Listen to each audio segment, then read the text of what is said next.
এজন্য আমরা আহ্বান জানাবো, দাদাদের দেশে যাওয়ার দরকার নেই ও মুশরিকদের। অন্য যেগুলো দেশ আছে মুসলিম হোক অমুসলিম হোক সেখানে যান, মুশরিক বাদ দিয়ে যেখানে আছে। খ্রিস্টান দেশে যান, এই পাশে বৌদ্ধরা আছে চীন, এখানে যান। মুসলিম দেশ আমাদের পুরাতন ভাই পাকিস্তানে যান। ভারত না, আমাদের শুধু পাকিস্তান থেকে ওরা চিনি পাঠিয়েছে, এই জন্য ওদের মাথা খারাপ হয়ে গেছে। কারণ তারপরে তো বাঁচবে, যেই দেখছে আমাদের ব্যবসা বন্ধ মরে যাবো, তখন পাগল হয়ে গেছে। এই জন্য ওদের 120 কোটি না 500 কোটি হলেও কোনো ভয় নেই। এই জন্য আমাদের 18 কোটি মানুষ আমাদের ইমান শিরিক মুক্ত যদি সত্যি আমরা করতে পারি, ওরা আরো ভয় পাবে। ওরা এমনি এখন ভয়ে আছে। আমার মনে হয় সেই সময় এখন বাংলাদেশে চলছে। ধর্ম আমাদের আলাদা আলাদা থাকতে পারে, দলীয় মতবাদ আলাদা থাকতে পারে, কিন্তু দেশের জন্য এখন সবাই এক। আগ্রাসন যেটা চলছে ভারতের, এটা বন্ধ হওয়ার জন্য একমাত্র পদ্ধতি আমাদের এক হওয়া লাগবে, তাছাড়া উপায় নেই। প্রশ্ন আসতে পারে ওদের 120 কোটির উপরে মানুষ আর আমাদের শুধু 18 কোটি, তাতে কি? ওদের একটা জিনিস নেই, ইমান। এইটা না থাকার কারণে ওদের সবচাইতে বেশি ভয় মরণের। ওয়ালা তাজিদান্নাহুম আহরাসান নাসি আলা হায়াতি ওয়া মিনাল্লাযিনা আশরাকু। সূরা বাকারার ভেতরে আল্লাহ বলেন, হে নবী অবশ্যই আপনি দেখতে পাবেন এই পৃথিবীতে যারা মুশরিক তারা সবচাইতে বেশি, তাদের কাছে সবচাইতে লোভনীয়, সবচাইতে আকর্ষণীয় তাদের জীবনটা, ওরা সবচাইতে বেশি ভয় পায় মরণকে। এই জন্য ওদের মরণ হবে এরকম কোন রাস্তা যদি একটু খুলে দেওয়া যায়, দেখবেন থেমে যাবে। শুধু একটু ঘোষণা দিয়েছিলাম যে আমরা ওই দেশে আর চিকিৎসা নিতে যাব না, কান্নাকাটি শুরু করে দিয়েছে। কারণ ওরা জানে যে বাংলার মানুষ যদি না আসে ওদের হোটেল চলবে না, ওদের চিকিৎসা চলবে না। এই জন্য আমরা আহ্বান জানাবো, দাদাদের দেশে যাওয়ার দরকার নেই ও মুশরিকদের। অন্য যেগুলো দেশ আছে মুসলিম হোক অমুসলিম হোক সেখানে যান, মুশরিক বাদ দিয়ে যেখানে আছে। খ্রিস্টান দেশে যান, এই পাশে বৌদ্ধরা আছে চীন, এখানে যান। মুসলিম দেশ আমাদের পুরাতন ভাই পাকিস্তানে যান। তুরস্কে যান, যেখানে আছে উন্নত চিকিৎসা। এইটা বাদ দিয়ে আরো দেশ আছে। আরে প্রশ্ন আসতে পারে, না এত বড় দেশ, আরে ভাই এ ভারতের পাশে যত দেশ আছে প্রত্যেকটা দেশের সাথে তাদের শত্রুতা, একটারও মিল নেই। ওদের সাথে ভুটানের মিল নেই, নেপালের মিল নেই, ওদের সাথে শ্রীলঙ্কার মিল নেই, আফগানিস্তানের, পাকিস্তানের, চীনের, মায়ানমারের একটার সাথে ওদের মিল নেই। ওর পাশে যতগুলো রাষ্ট্র আছে সব যদি ভারত ছাড়া চলতে পারে, আমরাও চলতে পারবো, কোনো অসুবিধা নেই। ভারত না, আমাদের শুধু পাকিস্তান থেকে ওরা চিনি পাঠিয়েছে, এই জন্য ওদের মাথা খারাপ হয়ে গেছে। কারণ তারপরে তো বাঁচবে, যেই দেখছে আমাদের ব্যবসা বন্ধ মরে যাবো, তখন পাগল হয়ে গেছে। এই জন্য মুশরিকরা সবচাইতে বেশি ভয় পায় জীবনকে। ওদের জীবন একটু কেটে ফেলবেন, দেখবেন ওরা পাগল হয়ে যাবে। আর আমাদের ইমান যাদের আছে 20 কোটি মুসলমানই আমাদের ইমানদার, এ মানুষগুলোর কাছে আর যাই হোক মরণ এদের কাছে হাদিয়া। এই জন্য ওদের 120 কোটি না 500 কোটি হলেও কোনো ভয় নেই। এই জন্য আমাদের 18 কোটি মানুষ আমাদের ইমান শিরিক মুক্ত যদি সত্যি আমরা করতে পারি, ওরা আরো ভয় পাবে। ওরা এমনি এখন ভয়ে আছে।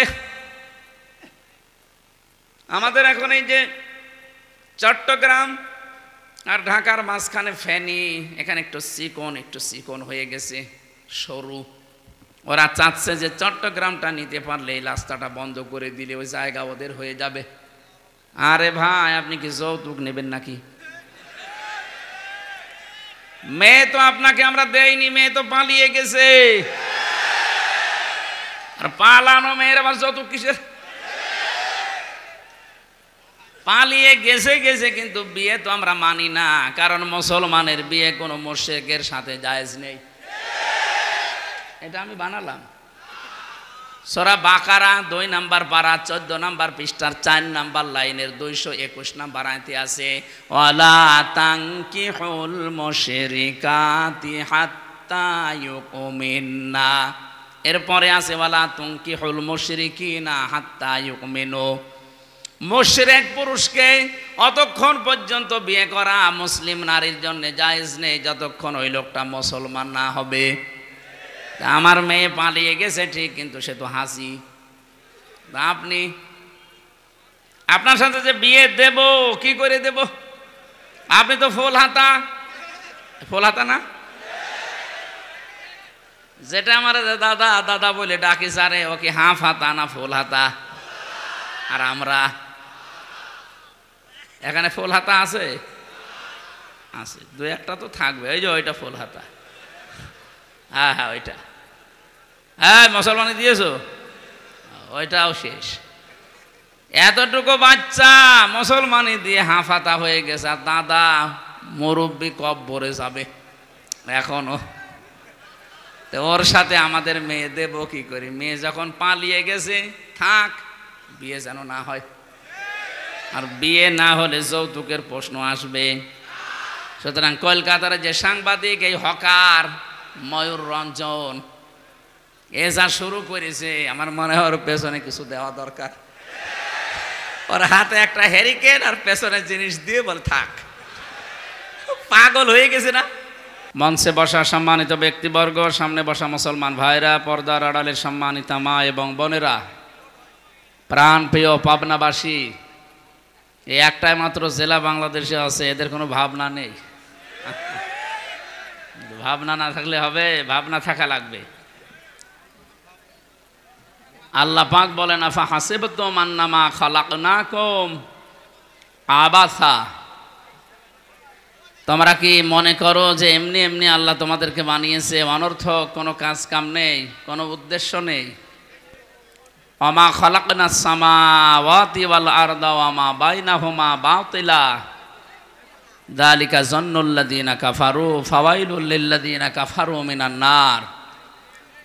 আল্লাহ তাআলা জানিয়েছেন এই আকাশ আর জমিনে যা আমি বানিয়েছি একটা অনর্থক না, এমনি এমনি কিছু বানায়নি, প্রত্যেকটা জিনিসের পেছনে কোনো কারণ আছে।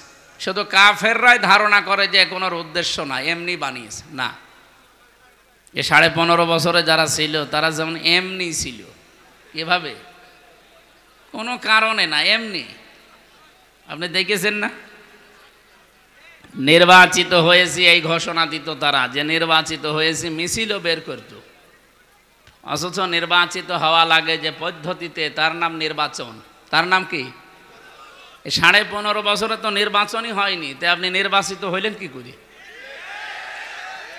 এই জন্যে পেপারে, পত্রিকায় বা হ্যান্ডবিলে যদি কারো নাম 8 সাল থেকে 24 সাল পর্যন্ত যারা নির্বাচিত বলে দাবি করেন, এরা যদি লেখেন যে আমি সাবেক এমপি, সাবেক মন্ত্রী, সাবেক মেয়র, সাবেক উপজেলা চেয়ারম্যান, আমার মনে হয় এটা বলা ঠিক না, এটা জায়েজও না।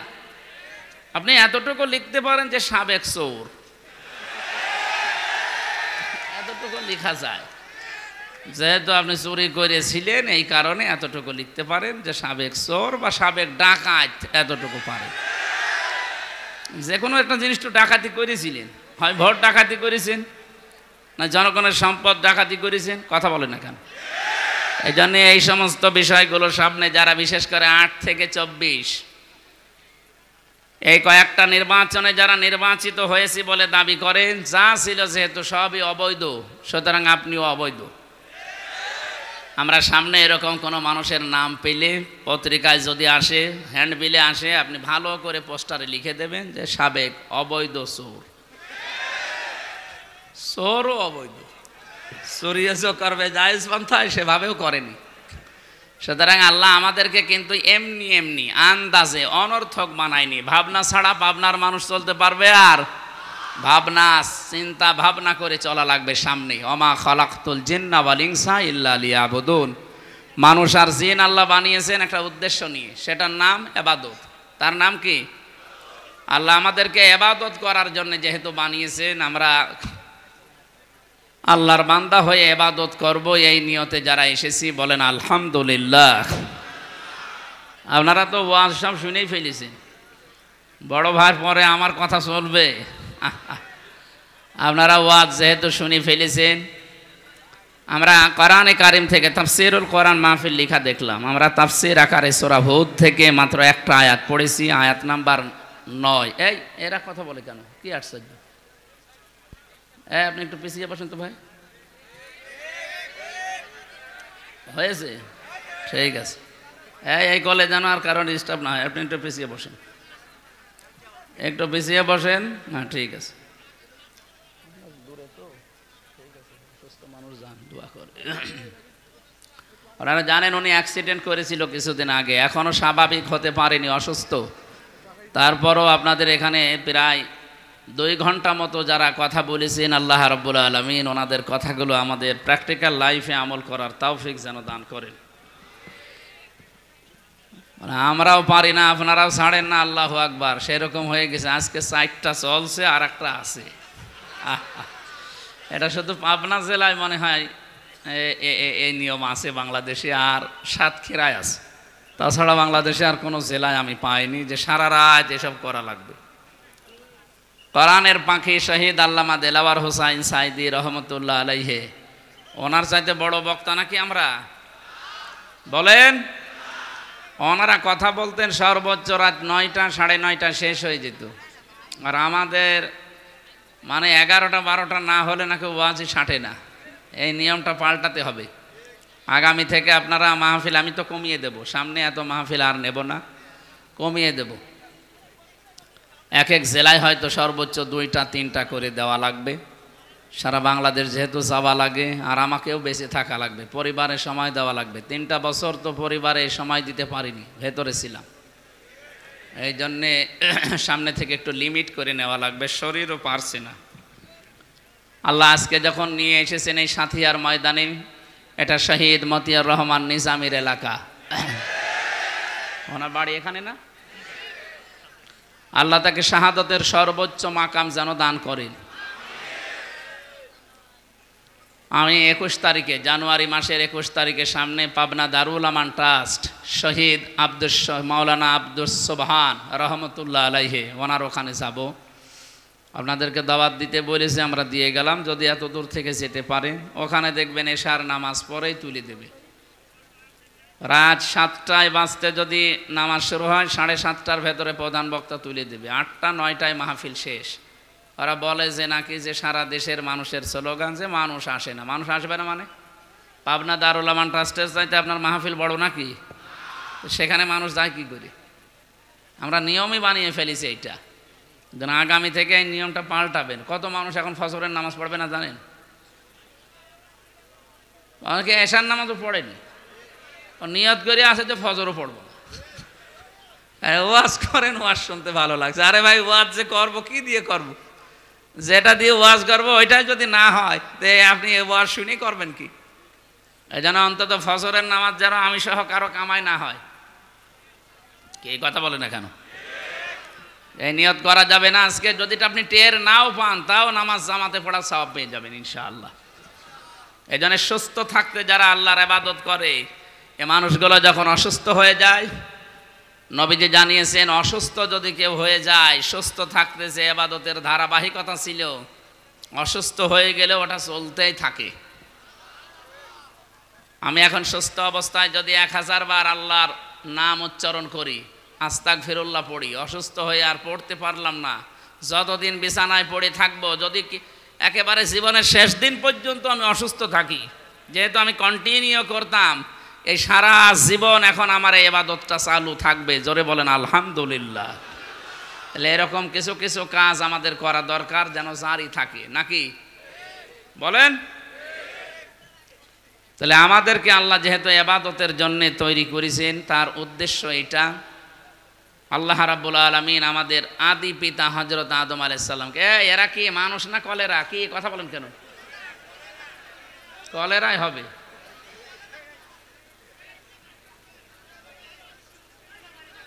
এই যে এই জায়গাটা ফাঁকা, এখানে কিছু মানুষ বসা যায় না? দেন এখানে কয়েকটা তুলে দেন। 15 মিনিট কথা বলবো, তার মধ্যে 10 মিনিট যদি ডিস্টার্বই করে। বসেন, তাড়াতাড়ি বসেন। সুবহানাল্লাহ। রিভাব দেন, রিভাব দেন। আওয়াজ কানে লাগবে, কানে আওয়াজ লাগবে না তো কিন্তু গলা বসে যাবে। সুবহানাল্লাহ, আলহামদুলিল্লাহ, লা ইলাহা ইল্লাল্লাহ, সুবহানাল্লাহ, আলহামদুলিল্লাহ,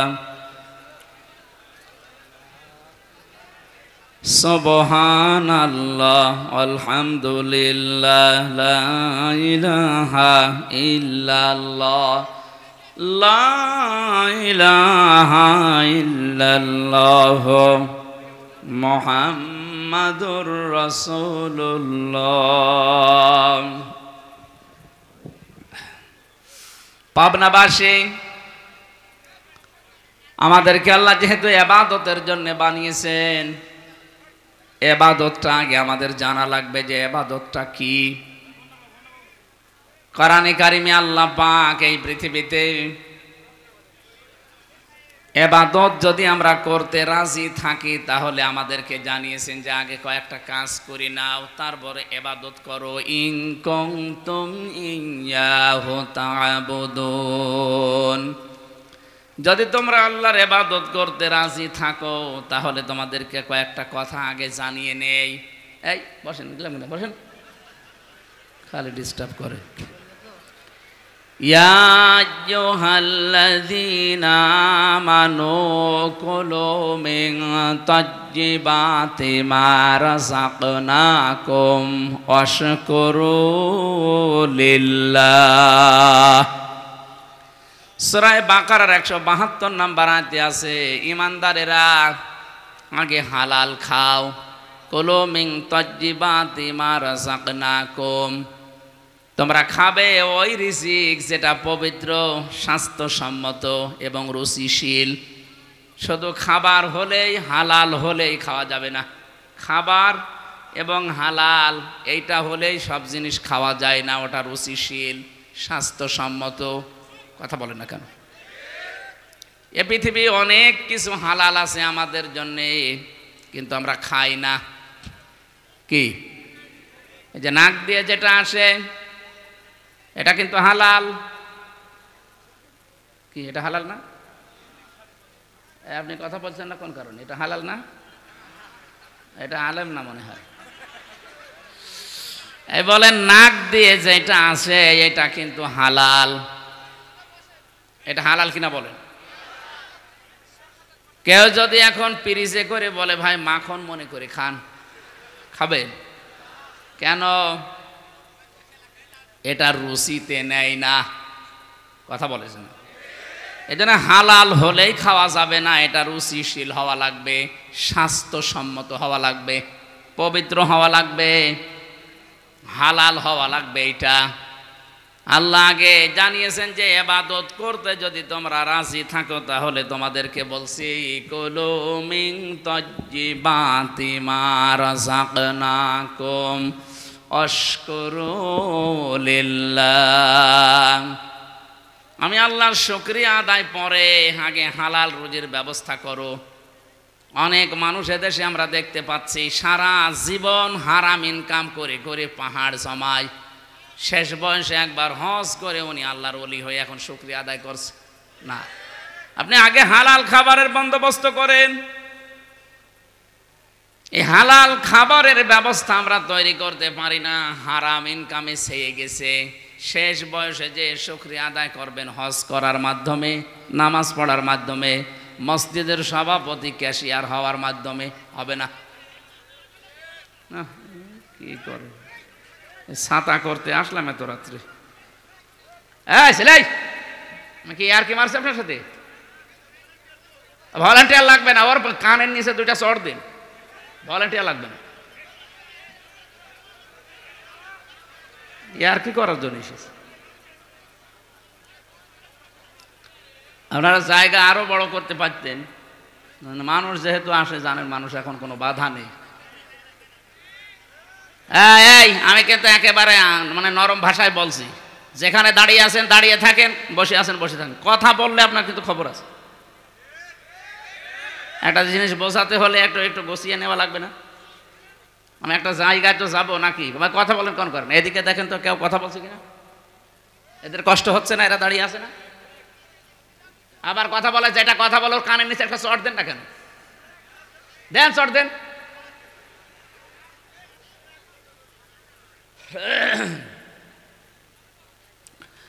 পাবনাবাসী,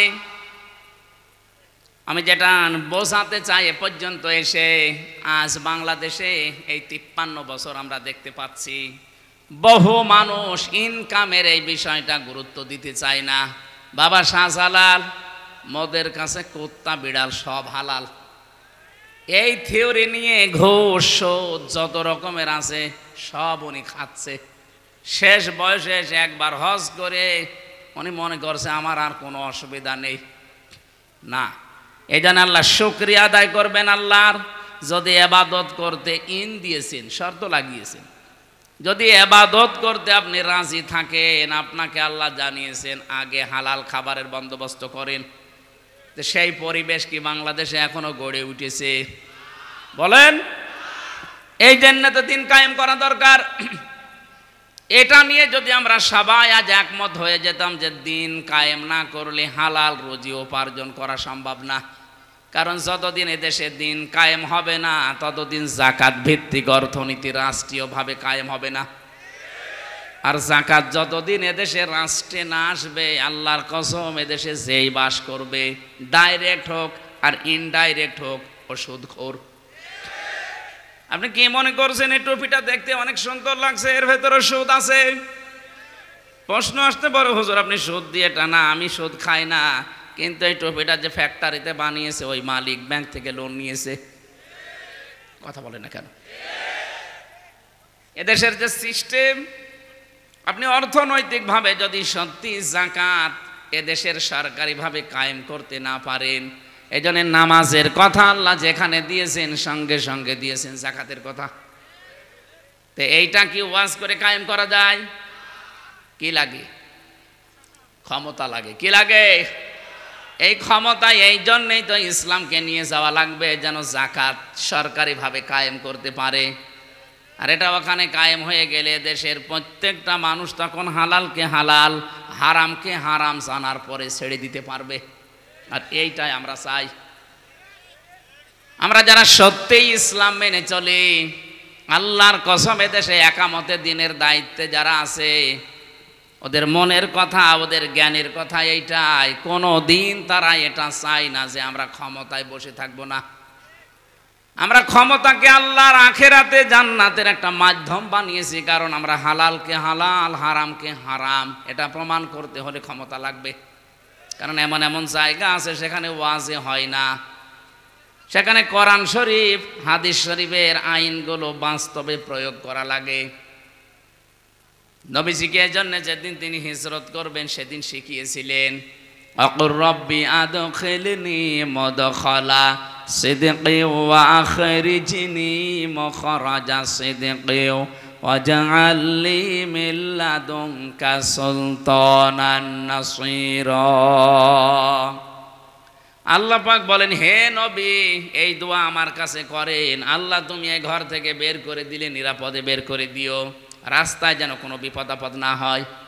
আর যেখানে তুমি পৌঁছিয়ে দেবে ওখানে তুমি নিরাপদে আমাকে নিয়ে যেও, শুধু নিয়ে যেয়ে বসিয়ে রেখো না, মিল্লাদুনকা তোমার পক্ষ থেকে আমাকে দিও, সুলতানান নাসীরা এমন একটা ক্ষমতা যার ভেতরে তোমার সাহায্য থাকে। এ দোয়া শেখাচ্ছেন কে? কবুল করবেন কে?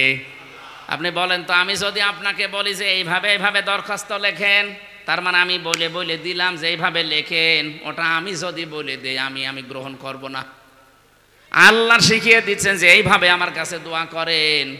নবীজি দোয়া করেছিলেন 3টা, তার 3টা দোয়ায় আল্লাহ কবুল করে নিয়েছে। কারণ দোয়াগুলো শিখিয়েছে কে? আরো জোরে বলেন। সূরা বানী ইসরাঈল 80 নম্বর আয়াতে আছে, তার প্রথম দোয়া কবুল হয়েছে সঙ্গে সঙ্গে, দ্বিতীয় নম্বর দোয়া কবুল হয়েছে 3 দিন পর, 3 নাম্বার দোয়া কবুল হয়েছে 6 মাস পর। এই এদিকে খেয়াল করেন না, এই মানুষ নাকি আপনি কোন দিকে তাকিয়ে আছেন? আপনি হ্যাঁ, রাত 12টা পার হয়ে গেছে, এদিকে তাকানো যায় না? একটা জিনিস বোঝে না। দেখেন তো আলেমরা কিভাবে শুনছে, এর জ্ঞান নেই এদের। এটা না শুনলে পারত। এটা যখন এবাদত চলছে, অনেকের এখনই ধারণাও নেই আসলে এবাদত চলছে। এটা আপনি নামাজে দাঁড়িয়ে থাকলে যে সওয়াব পেতেন এখন তাই পাচ্ছেন। নামাজে দাঁড়িয়ে যেমন কথা বলতে পারেন না, এখনও কথা বলতে পারবেন না। যত কষ্ট হোক, মশায় কামড় দিক, তাও স্থিরভাবে থাকবেন। নবীজির প্রথম দোয়া কবুল হচ্ছে সঙ্গে সঙ্গে। জিবরাইল এসে বলেন, হে নবী, আপনি শুধু এক মুষ্টি বালি হাতে নিয়ে সামনের দিকে ফিকে মারেন, বাকি যা করার ওটা আমার আল্লাহর কুদরত করবে। সঙ্গে সঙ্গে তার দোয়া কবুল হয়েছে, তিনি নিরাপদে বের হয়ে গেলেন।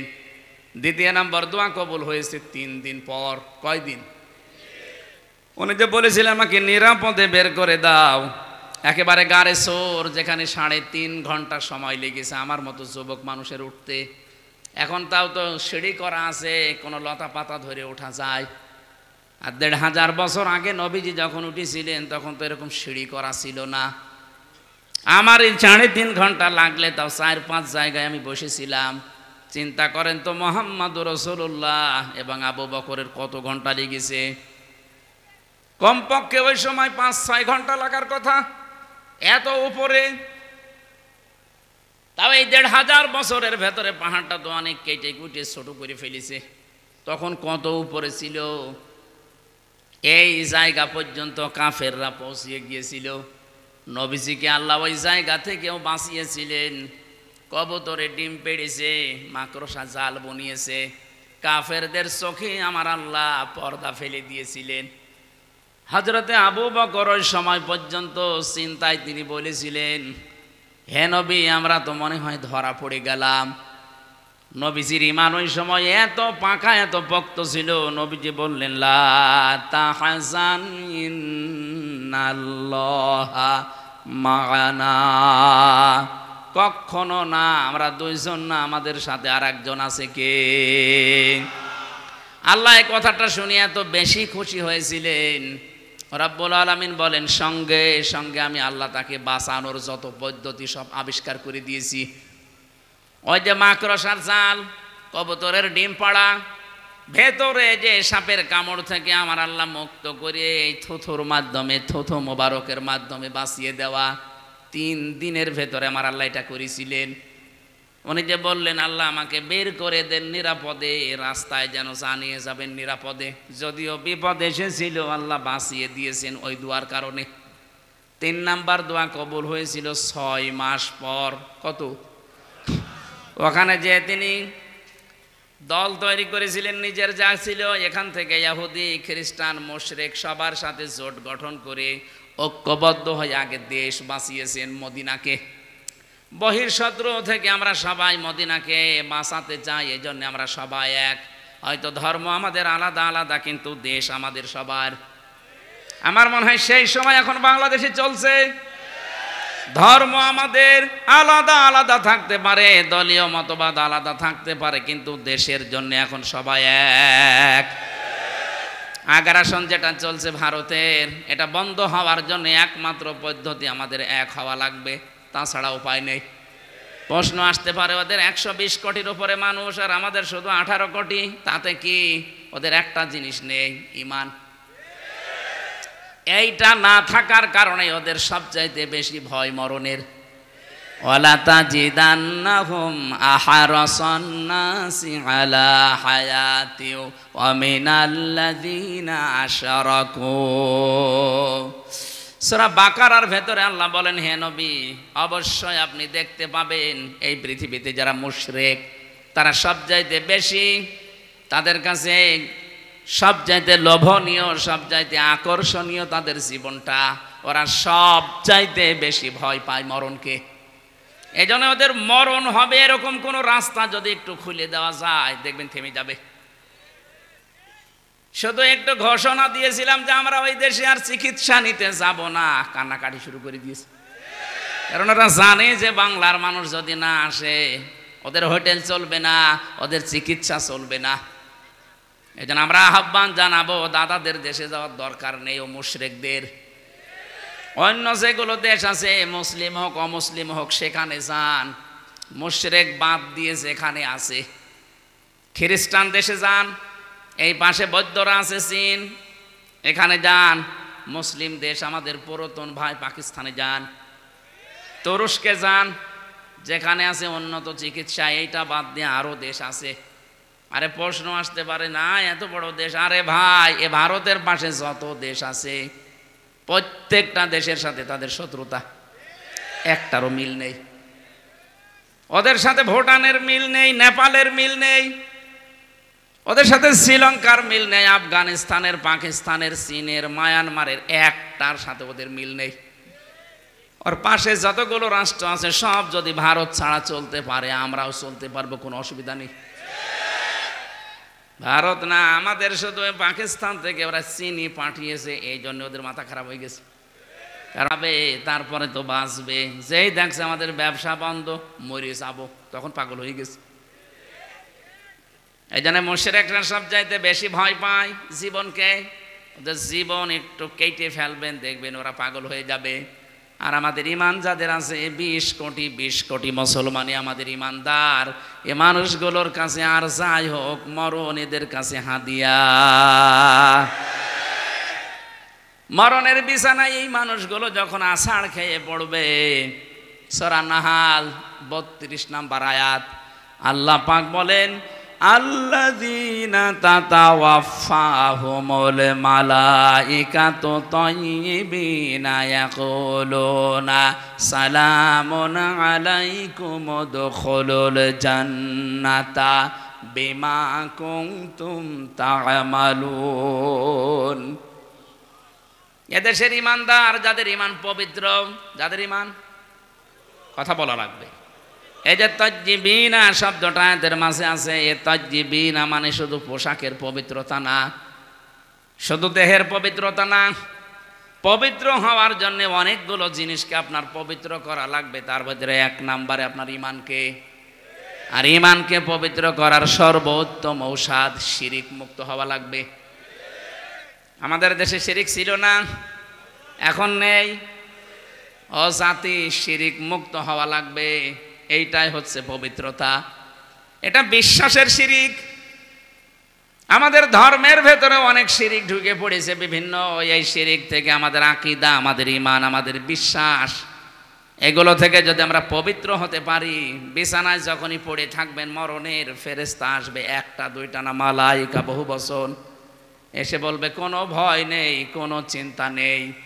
ইয়াকুলুনা সালামুন আলাইকুম উদখুলুল জান্নাহ, প্রবেশ করো ওই জান্নাতে শান্তির সাথে। বিমা কুনতুম তা'মালুন, তোমরা যা করতে তার বিনিময় এটা। এই জন্য ওদের 120 কোটি না 500 কোটি হলেও কোনো ভয় নেই। হযরতে খালিদ বিন ওয়ালিদকে মানুষ জিজ্ঞাসা করতো যে আপনি একা হাজার হাজার কাফেরের সামনে আপনি ঢুকে পড়েন, ভয় লাগে না?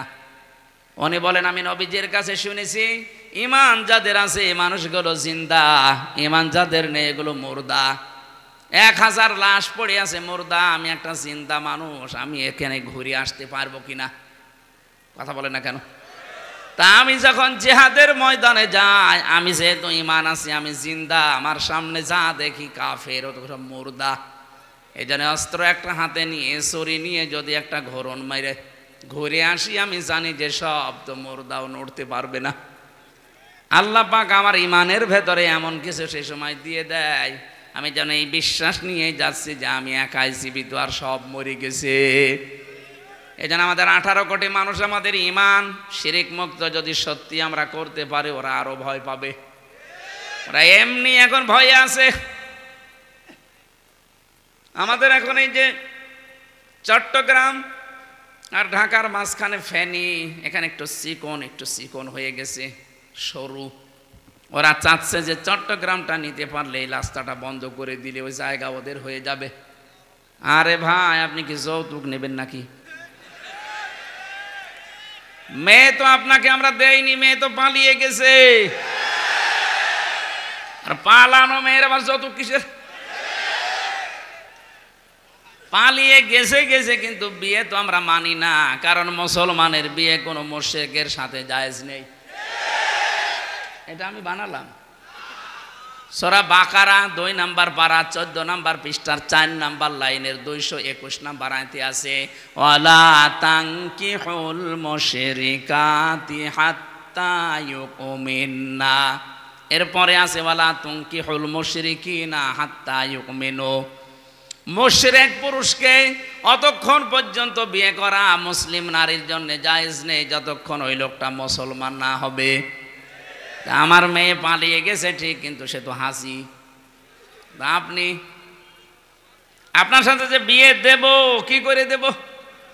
আপনি তো ফুল হাতা না, যেটা আমার দাদা দাদা বলে ডাকি সারে ও কি হাফ হাতা না ফুল হাতা? আর আমরা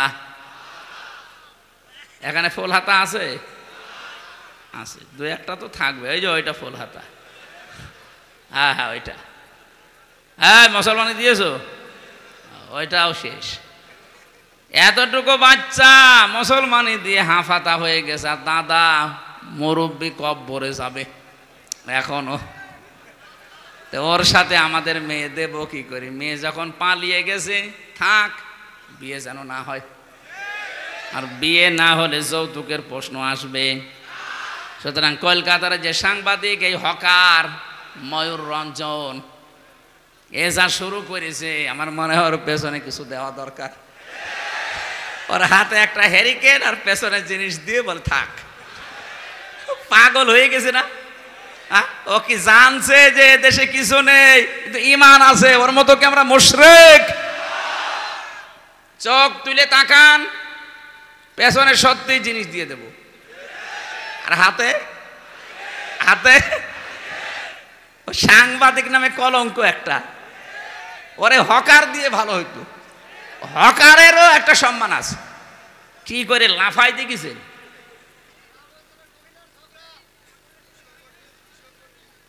আমরা যেটা বোঝাতে চাচ্ছি, যেহেতু রেকর্ড হচ্ছে, এদেশে যদি একটা মুসলমানও বেঁচে থাকে 1 ইঞ্চি জায়গা ছাড়বেন না। কারণ 1 ইঞ্চি জায়গা আমার মায়ের চাইতে দামি আমার কাছে। কথা বলেন ঠিক কিনা? বিশ্বনবী যেমন 3-4টা গোত্রকে এক জায়গায়, 3টা আর উনি মিলে 4টা, একটা ইহুদি, একটা খ্রিস্টান, একটা মুশরিক, আর নিজে আউস, খাজরাজ, বনু কাইনুকা, এ সমস্ত গোত্রের সাথে নবীজি মিলে মদিনাকে আগে রক্ষা করার জন্য জোট করেছিলেন। আজও বাংলাদেশে অলরেডি এটা হয়ে গেছে, শুধু ওই 14 দল বাদ দিয়ে। আরো শয়তানরা এখন নেইও। ওই 14 দল বাদ দিয়ে বাকি দেশে যা আছে সবাই এখন ঐক্যবদ্ধ। আমরা সবাই এই দেশকে আগে বাঁচাতে চাই। দেশকে যখন বাঁচিয়ে ফেলবেন তখন আল্লাহর বিধান এখানে কায়েম হবে। নবীজি যেমন বলেছিলেন খায়রুল কুরুনি করনি, আমার যুগ শ্রেষ্ঠ যুগ। আমরাও বলতে পারবো এই আমার দেশ শ্রেষ্ঠ দেশ। যেটা দিয়ে বলা যায় তার নাম কি? আরো জোরে বলেন। এজন্য কোরআনে কারিমের বিধান কায়েম হওয়ার আগ পর্যন্ত এদেশের সুদ থেকে মুক্ত হওয়া 100% সম্ভব না। ঘুষ থেকে আপনি বাঁচতে 100% পারবেন না। কত মানুষ এজন্য দেখি হারামি খারাপি কাজ করে করে শেষ বয়সে এসে বলে আমি ভালো হয়ে গেলাম। আপনাকে আল্লাহ ভালো হতে দেবে না। এজন্য এক্ষুনি খারাপ কাজ ছাড়া লাগবে, এক্ষুনি। যে যেখানে আছেন রেকর্ডের এই শুনতে পাচ্ছেন, এই ভিডিও দেখতে পাচ্ছেন লাইভে, এক্ষুনি। কখন? আরো জোরে বলেন। এক্ষুনি। আপনি আগে হারাম কাজ ছাড়েন, আগে অবৈধ ইনকাম বন্ধ করেন। আরে ভাই, অবৈধ ইনকাম করলে পরিণতি কি হয় আপনি আগস্টের 5 তারিখে দেখতে পারলেন না? ইয়ামহাকুল্লাহুর রিবা ওয়া ইউরবিস সাদাকাত। আল্লাহ বলেন আমি সুদ ধ্বংস করি, আর ব্যবসাকে, সাদাকাকে আমি আল্লাহ যাকাতকে বৃদ্ধি করি। আল্লাহ যে ধ্বংস করে অবৈধ ইনকাম আপনি কিন্তু দেখেছেন। এই সালমান এফ রহমানের দরবেশের কত টাকা কি হয়েছে, এখন মাটিতে শুয়ে থাকা লাগছে। কথা বলেন না কেন? 8 কোটি, 10 কোটি, 15 কোটি এত টাকা দামের গাড়ি আমি ঢাকায় পড়ে থাকতে দেখেছি। কেউ পরিচয় দিয়ে বলবে যে আমার, সে সাহস নেই। 15 কোটি টাকা দিয়ে যে লোকটা একটা গাড়ি কিনতে পারে, আপনি বলেন কি অবস্থা তার? কি হয়েছে টাকা? বাবা শাহজালাল সব হালাল করে নিয়েছিলেন, একটাও টিকাতে পারলেন না। যেন আমরা যেন আর সামনে পাগলামি না করি। কার জন্য কি করবেন? দুনিয়ার জীবন তো একটা ধোঁকা। আল্লাহর কসম, আল্লাহ বারবার এটা আমাদেরকে সতর্ক করছেন, অমাল হায়াতুদ দুনিয়া ইল্লা মাতাউল গুরুর। ও পৃথিবীর মানুষেরা, দুনিয়ার জীবন কিন্তু ধোঁকা। কি বলেন বলেন? আমার স্ত্রী আমার জন্য ধোঁকা। হ্যাঁ, ওকে আমি ভালোবাসি, কিন্তু আমার ওর ভালোবাসা আমার প্রতি এই জন্যে যে আমি আখেরাত ওকে ভালোবেসে তৈরি করে নিতে চাই। আমার সন্তানাদের আমি ভালোবাসি, কিন্তু এই জন্যে বাসি যে এদের দ্বারা আমার আখেরাত যেন আমি তৈরি করে নিতে পারি। আমার মা বাবাকে আমি ভালোবাসি, কিন্তু মা বাবার ভালোবাসা আমার এই জন্যে যেন এদের ভালোবাসার মাধ্যমে আমার আখেরাত তৈরি হয়। এখন যদি দেখি যে এরাই আমার আখেরাতের পথের কাঁটা, তে ওই রকম মা বাবাকে আমি মানি না, ওরকম স্ত্রীকে আমি মানি না। এই কথা বলছেন এখন। আপনার যত ভালোবাসার লোক হোক, আল্লাহ গুরুর বলেছে এমনি না। আজকে যদি আপনি মারা যান, আর আমরা যদি বলি যে আপনার স্বামী মারা গেছে, আপনি যে খাটের উপরে থাকেন নিচে তার কবর দিয়ে দেব, আপনার কেমন লাগবে? ও বলবে দরকার নেই, আগে গোরস্থানে নিয়ে যান। এখনই যদি এই কথা বলে, এখানে যারাই আমরা বসে আছি 100 বছর পরে এখানে আর কেউ থাকবেন? সবাই আমরা মাটির নিচে। 100 বছর পরে যে মুরব্বী বসে আছে, এই কালো মুরব্বী, উনি যদি 100 বছর পরে এই জায়গায় আসে, এ গ্রামে এসে যদি বলে এই 2 তলা বাড়ি আমার, ওই সময় এখানে যারা বাস করবে আল্লাহর কসম ওনারে ঢুকতে দেবে না। আমি নিজেই তো আমার 3 পুরুষের পরে আমি আর চিনি না। আমার বাবার নাম রিয়াজউদ্দিন, তার বাবার নাম জাহান আলী, তার বাবার নাম নমাজ আলী, এরপরে আমার আর জানা নেই। সত্যি বলছি, আমার আর জানা নেই। এখন নমাজ আলীর বাবা সর্বোচ্চ 70 বছর আগে শুনলাম মারা গেছে। আমার দাদার দাদা, আমার দাদা মারা গেছে, আজ আমি জেলে থাকতে 1.5 বছর হয়ে গেল। আর ওনার দাদা মরেছে ওনার আরো 70 বছর আগে। আমার মাঝখানে আমার একটা পুরুষ গেছে, নমাজ আলী। বলেন তো, এই 3 পুরুষের পরে যিনি নমাজ আলীর বাবা, উনি যদি এখন এসে কুষ্টিয়ায় বলে যে এই ভিটা আমার, এই 2 তলা বাড়ি আমি বানিয়েছিলাম, ওর দাঁত মুখ খুলে ফেলবো না? ভণ্ডামি করা জায়গা পান না। কিসের নমাজ আলীর বাপ আপনি? আমি তো নমাজ আলীকে চিনি না। আপনি নমাজ আলীর বাপের পরিচয় দিচ্ছেন, ছবি আছে, যদি বলে যে আমি নিজেই ছবি, তো ওর ছবিও আমার কাছে নেই। মাত্র 100 বছরের ব্যবধানে যদি এই অবস্থা হয়, আমার কুষ্টিয়ায় আমার যে বাড়ি আছে, আমার 3 পুরুষ পরে, আমার মেয়ের মেয়ের মেয়ে ওখানে হয়তো বসবাস করবে, কিন্তু আমরা আর থাকবো না। যদি আল্লাহ 100 বছর পরে আমার আবার জীবিত করে দেয়, 100 বছর পরে যদি কুষ্টিয়ার ওই বাড়িতে যে বলি এটা আমি বানিয়েছিলাম বহু কষ্ট করে, ওই বাড়িতে আল্লাহর কসম আমার আর উঠতে দেবে না। এইটাই দুনিয়া, এইটাই দুনিয়া। অথচ এই দুনিয়ার জন্য আজ স্ত্রী সন্তান মা বাবার মুখে হাসি ফোটাতে, এদেরকে একটু আরামে রাখতে, শান্তিতে রাখতে আমরা আজ হালাল হারাম দেখি না। বাবা শাহজালাল সব হালাল। আল্লাহর কসম করে বলছি, আপনি এদের কারণেই ধরা খাবেন, কিন্তু ওরা আপনার একটা পাপের বোঝা বহন করতে রাজি হবে না। আপনার হারাম ইনকাম ওরা খেতে রাজি আছে, আপনার হারাম টাকা দিয়ে ওরা আনন্দ করতে রাজি আছে, কিন্তু ওই মানুষগুলো একটাও আপনার যে হারাম ইনকামের গোনা একটা পাপও নিতে রাজি না। তাহলে কার জন্য আমি সহ প্রত্যেকে পাগলামি করছি বলেন? এই পাগলামিটা এখনই বন্ধ করা লাগবে। এই জন্য আগে হালাল রুজি আমি খেয়ে থাকি না খেয়ে থাকি, যতটুকুই হোক যেন হালাল হয়।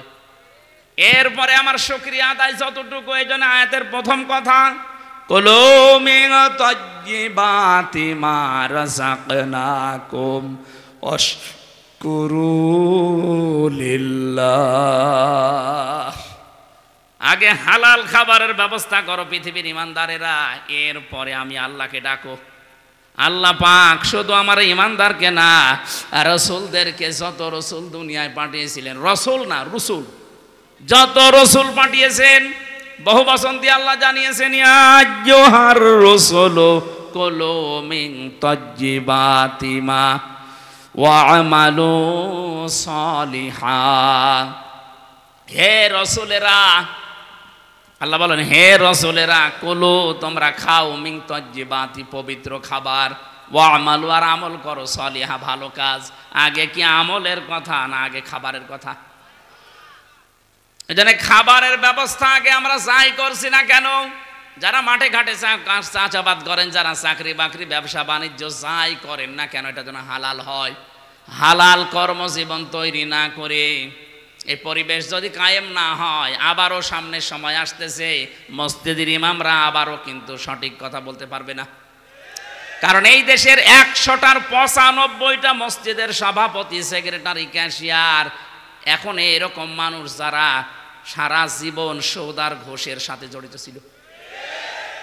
আমি কি বেশি বলে ফেললাম? না, 100টার সে গোরস্থানের সভাপতি বলেন, মসজিদের, মাদ্রাসার, খানকার, ঈদগার, 100টার 95টা তো হবে যারা পেছনের জীবনের সুদ, ঘুষ, হারামি, খারাপির সাথে জড়িত। এখন হয়তো শেষ বয়সে এসে হজ করে জুব্বা গায়ে দিয়ে উনি বিশাল হাজি হয়ে গেছে। এখন আপনি যখন এই হালাল কথা বলবেন, ওই মানুষগুলো তো আগে লাগবে। হ্যাঁ হুজুর আপনি আমারে দেখে বলছেন, আরে ভাই আপনারে দেখে বলছি না, আল্লাহ সিরিয়াল দিয়েছে তাই। এই জন্য হালাল খাবার আমরা আগে তৈরি করি। আপনি যার জন্য এই পাহাড় তৈরি করে রাখছেন সম্পদের, এরা কিন্তু একটাও কাজে আসবে না। যে উদাহরণ দিলাম আগে, আমি নিজে যেন এটা মেনে চলতে পারি, আর যারা এসেছি প্রত্যেকে যেন দুনিয়ার এই জীবনটা বুঝতে পারি। আলহাকুমুত তাকাসুরু হাত্তা যুরতুমুল মাকাবির। রব্বুল আলামিন বলেন বেশি বেশি পাওয়ার জন্য মানুষ মহাবন্ধ হয়ে গেছে। ও যতক্ষণ কবরে না যাবে ততক্ষণ ওর হুঁশ ফিরবে না। এই জন্য কবরে যাওয়ার আগে আমাদের এই হুঁশ যেন ফেরে। এখন থেকে যা খাবেন হালাল, যা খাবেন আরো জোরে বলেন, খাবার অল্প হোক, আগে হালাল খাবার তৈরি করা লাগবে। 2 নম্বরে অশকুরু লিল্লাহ, আল্লাহর শুকরিয়া আদায় করেন। ডাকাডাকি আল্লাহকে কম হোক, আল্লাহ মাইন্ড করবে না। আল্লাহ আপনাকে কম আপনি ডাকেন আল্লাহকে, ডাক আপনাকে বেশি দেওয়ার দরকার নেই, অল্প করে ডাকেন, কিন্তু আপনার খাবারটা আগে ঠিক করেন। তালাবু কাসবিল হালালি ফারিদাতুম বাদাল ফারিদা, নির্ধারিত ফরজ আদায় করার পর হালাল রুজি উপার্জনের জন্য যে চেষ্টা করা হয়, এইটাও ফরজ। এগুলো আমরা অনেকে দুনিয়ার কাজ মনে করে ছেড়ে দেই, মনে করে দুনিয়া কিসের দুনিয়া, এগুলোই হচ্ছে আখেরাতের কাজ। দুনিয়া যা করবেন এইটা দিয়ে আপনার আখেরাত তৈরি হবে। কথা বলেন ঠিক কিনা? আল্লাহ তুমি আমাকে সহ প্রত্যেককে মেনে চলার তৌফিক দাও। আমরা সূরা হুদ 9 নম্বর আয়াত পড়েছিলাম। এখানে আল্লাহ পাক আমাদেরকে সহজ ভাষায় শিক্ষা দিতে চেয়েছেন, ওয়ালা ইন আযাকনাল ইনসানা মিন্না রাহমাতান সুম্মা নাযা'নাহা মিনহু ইন্নাহু লা ইয়াউসুন কাফুর। ওয়ালা ইন আযাকনা, আমি যদি ইনসান মানুষদেরকে মিন্না রাহমাতান, আমার পক্ষ থেকে কোনো দয়া মায়া রহমত এগুলো দেই, এই মানুষগুলো এগুলোর মজা চাকলে বেশ আনন্দিত হয়ে যায়। সুম্মা নাযা'নাহা মিনহু, কিছুদিন আমি আরামে শান্তিতে রাখার পরে যদি একটু পরীক্ষা করার জন্য বিপদ আপদ দেয়, তখনই মানুষ হতাশ হয়ে পড়ে। এই স্বভাবটা প্রত্যেকের ভেতরে আছে। কে বলছে? বলেন বলেন। এই জন্য আনন্দ পেলে, কোনো নিয়ামত পেলে মানুষ নিজেকে কৃপণ বানিয়ে ফেলে, আর কোনো বিপদ আপদ মুসিবত আসলে মানুষ হতাশ হয়ে পড়ে। আল্লাহ পাক বলেন এই গুণটা সবার ভেতরে আছে, কিন্তু তাদের ভেতরে নেই যারা মুমিন। যারা আমরা যেহেতু মুমিন দাবি করছি, এই গুণগুলো থেকে আল্লাহ আমাদেরকে যেন বাঁচান, সেই ব্যবস্থা আমাদের করা লাগবে।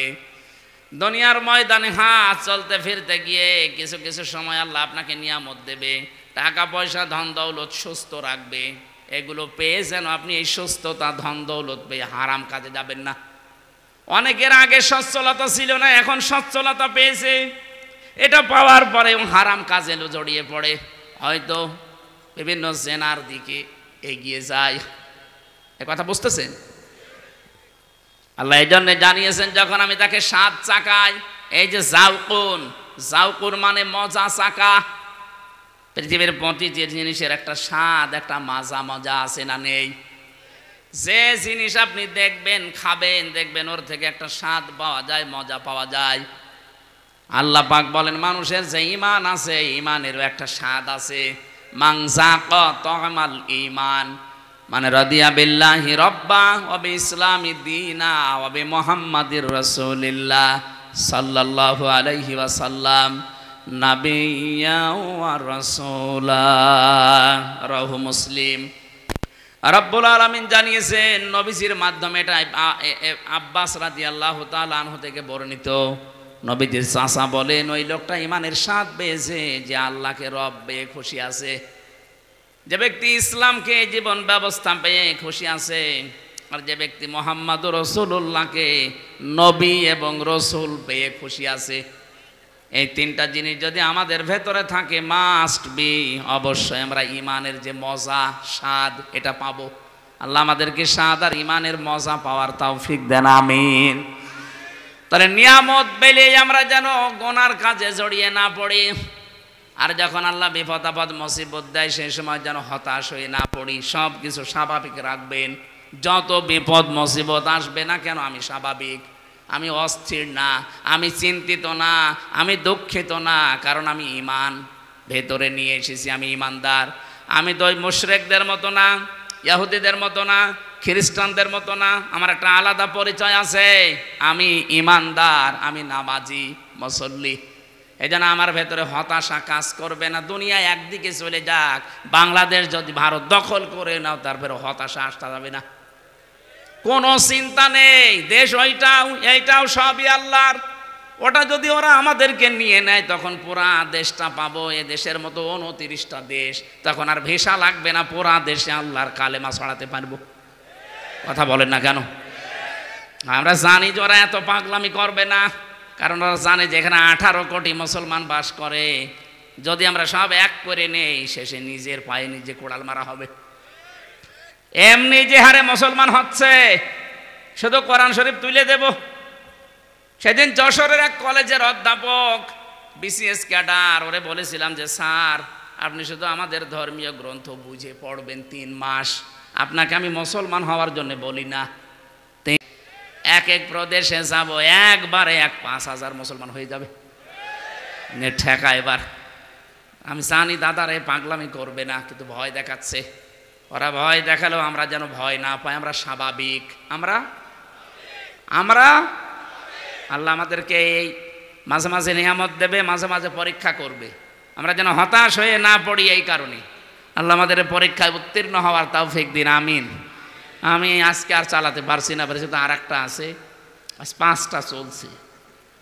আমার তো আবার বেঁচে থাকা লাগবে। তারপরও আপনাদের কথা রাখতে গিয়ে আমার বাড়িতেও রাগারাগি করছে ম্যাডামে। আমার বাবা মাও আজকে খুব গরম দিয়েছে, বলছে এটাই করে বেড়াও, তোমার আর দরকার নেই আমাদের। যে বাবা আমারও হক আদায় করতে পারছি না, ম্যাডামেরও হক আদায় করতে পারছি না। ম্যাডামও আজকে খুব গরম দিয়েছে আজকে। ইন্নাল হামদালিল্লাহি ওয়াসসালাতু ওয়াসসালামু আলা রাসূলিল্লাহ। আম্মা বাদ, ফাউযু বিল্লাহি মিনাশ শাইতানির রাজিম। বিসমিল্লাহির রহমানির রহিম।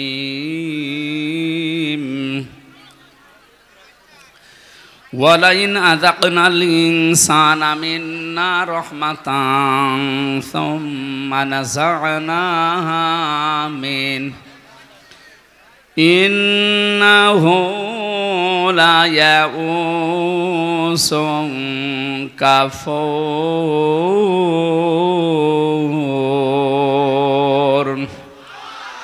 সাদাকতা ইয়া রব্বানা।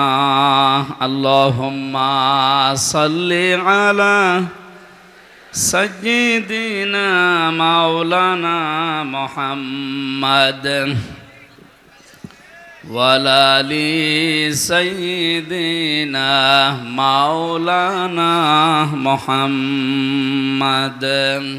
আলহামদুলিল্লাহ, পাবনা জেলার সাথিয়া থানার অন্তর্গত যশমন্ত দলিয়া কেন্দ্রীয় জামে মসজিদ ও কবরস্থানের উন্নয়ন কল্পে 56তম ঐতিহাসিক তাফসিরুল কোরআন মাহফিলের স্বনামধন্য সভাপতি জনাব আলহাজ মহিরউদ্দিন মাস্টার, জনাব আব্দুল গফর মোল্লা, মাহফিলের প্রধান বক্তা ইসলামিক চিন্তাবিদ মুফাসসিরে কোরআন শ্রদ্ধাভাজন বড় ভাই জনাব মাওলানা আব্দুল হাই মোহাম্মদ সাইফুল্লাহ আতালাল্লাহু উমরাহু ওয়া বারাকাল্লাহু ফি হায়াতি, বলেন আমিন। আলোচনা রেখেছেন মাওলানা হোসাইন মাহফুজ চুয়াডাঙ্গা, মাওলানা মোজাম্মেল হক, অন্যান্য ওলামায়ে কেরাম। আপনারা টাকা পয়সা যারা এনেছেন আমি আশা করছি আপনারা দিয়েছেন, দেয়নি এরা? আবার কবার মানুষ কালেকশন করে, যারা একেবারে আর দেননি তারা দিয়ে দেবেন ভাই। আমরা চালাতে পারলাম না, এখন বাজে 12টা 40 আর 20 মিনিট আছে, ওখানে যেয়ে আবার 20 মিনিটে একটাই ওঠা লাগবে। আল্লাহুম্মা আমিন। আল্লাহুম্মা রব্বিরহামহুমা কামা রব্বায়ানি সাগীরা।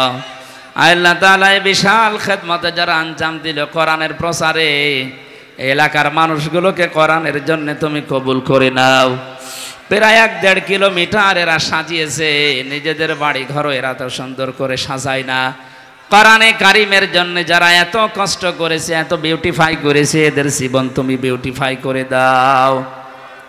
যত মানুষ গোরস্থানে ঘুমিয়ে আছে, আল্লাহ গোরস্থানের মানুষগুলোকে তুমি জান্নাত দিয়ে দাও। আল্লাহ আমাদেরকে তুমি নিয়ামত দিয়ে পরীক্ষা করবা, বিপদে ফেলেও পরীক্ষা করবা। যে অবস্থায় থাকি না কেন সর্ব অবস্থায় যেন বলতে পারি ইন্না লিল্লাহি ওয়া ইন্না ইলাইহি রাজিউন। আল্লাহ তাআলা এই মাহফিলের সভাপতি, সেক্রেটারি, মোতাওয়াল্লি কমিটি যারা আছে এদেরকে কবুল করো। রাত 12টা 40-45 বাজে, এত রাত পর্যন্ত যারা কোরআনের জন্য বসে আছে, আল্লাহ তুমি ওমরের মতো হেদায়েত দিয়ে দাও। আমার কণ্ঠ মারাত্মক ব্যথা, কথা বললে যেন ব্যথা শুরু হয়। আল্লাহ আমি তোমার কাছে মুক্তি চাই এ রোগ থেকে, আমাকে আগের অবস্থায় ফিরিয়ে দাও। আগামীতে এই মাহফিলটা কোরআনের জন্য আরো বড় করে কবুল করে নাও। শহীদ মাওলানা মতিয়ার রহমান নিজামী ঘুমিয়ে আছে এই মাটিতে, আল্লাহ তুমি কবরটা জান্নাত বানিয়ে দাও। শহীদ মাওলানা আব্দুস সোবহান ঘুমিয়ে আছে পাবনার মাটিতে, আল্লাহ তাকেও মাফ করে দাও। 2024-এ যত মানুষ শহীদ হয়েছে এই দেশের জন্য, ছাত্র ছাত্রী ভাই বোনদেরকে শাহাদতের মর্যাদা দাও। অসুস্থ হয়ে আছে যারা, শেফায়ে কামেলা আজেলা দাও। রব্বুল আলামিন আমাদের মনে যার যে কামনা বাসনা আছে, আমাদের জায়েজ আশাগুলো পূরণ করে দাও। বারাকাল্লাহু লানা ওয়া লাকুম ফিল কোরআনিল আযীম। মরণ আসলেই যেন পড়তে পারি লা ইলাহা ইল্লাল্লাহু মুহাম্মাদুর রাসূলুল্লাহ।